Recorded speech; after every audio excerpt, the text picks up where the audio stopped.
Hello happy people, this is Atirakshit, your happiness coach and consultant for working professionals. I help working professionals get the magic of happiness in their professional and personal lives. Let's continue with our series of getting happiness in your lives. Today I'll share a story with you that happened on one of my local assignments in Chennai.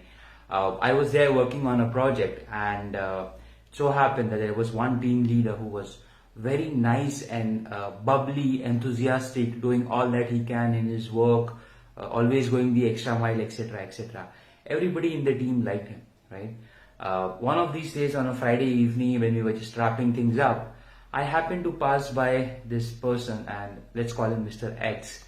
Mr. X, and he was just sitting there and he was like looking pretty sad and glum. Since I was on good terms with him, I just went to Mr. X and I asked him, "Hey, what happened? Why are you looking so sad and glum?" And in the beginning, he was like, "No, there's nothing wrong. It's all okay, etc., etc." But then I probed a little bit more and I asked him, what exactly is troubling him? And that's when he opened up and he said, "Hey, you know what, Atirakshit? I sometimes simply feel that nobody appreciates me. That all the work that I do simply has no value. It's too undervalued. And that really troubles me a lot. That impacts my productivity and that takes me my whole mood down a notch." And I kind of agreed with him that if you're sad, it takes your it gives a hit on your productivity and takes your mood a notch down. So I gave him a suggestion which basically helped him make things better, right? And that's the same thing I'm going to share with you today. His main complaints were that he was feeling undervalued and unappreciated. So I told him you can do two things about the undervalued piece, right? First, go ahead and on your own try to understand what is the impact that your work is having on the end customer. That's basically the organization which is paying your organization to deliver certain services or products or whatever work, right? For example, if you're in HR, you are basically taking care of all the human employees that are delivering the service to the end customer. So you are adding value, your work is valuable because without you, the organization couldn't function. If you are in finance, you are managing all the money that's coming in, the money that's going out, you're managing the salaries of the employees and a number of other important pieces. Again, it's a very valuable work. Without that, your organization could not function. If you are in the admin department, again, you're taking care of the facilities that the employees are using, thus enabling them to deliver services. Likewise, if you're in IT, you're taking care of the core infrastructure on which your whole organization is functioning. If you're in operations, then you're basically directly doing the work for which the customer is paying you.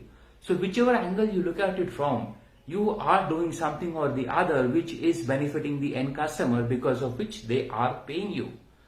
And of course, an organization would not keep you if the value or rather if the work that you are doing does not add value, correct? Why would they pay someone for just sitting there and twiddling their thumbs? At least in private organizations, that's not going to happen. So look at what are the factors which are basically associated with your work and adding value to the end customer. Second thing that you can do about this is look at the values of the organization. Are you living the values of your organization? Are you imbibing them? If you are doing that, you are basically supporting the organization grow, and which is again where your work is being valued and holds value. At the same time, also look at how you are contributing to the top line or the bottom line of the organization.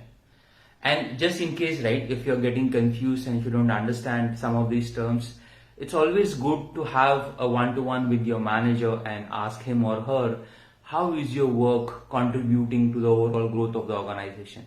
Any good manager should be able to go ahead and tell you what impact your contribution has in the organization, correct? So doing this will help you understand and get to know that your work is not actually undervalued, it's valued a lot, just that people do not go ahead and say it as often as they are supposed to, right? Now in terms of you being undervalued, now in one of the earlier videos that I have made in the same series is to get feedback. If you have not watched the video, go ahead and watch it. I'm not going to cover here it in detail, but simply put, reach out to your boss, to all your main stakeholders and get feedback from them.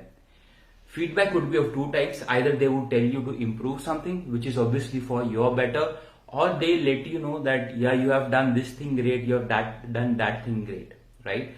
Most of the managers would always tell you the good first and then the areas of improvement, which will validate the fact that you are actually a valued member of that organization.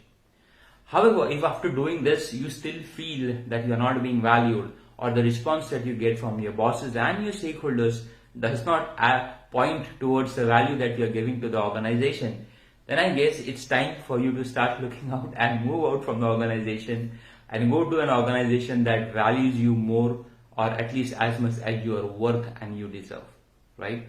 I hope this will help you get over the fact that you are feeling your work is not valued and all other such things, right?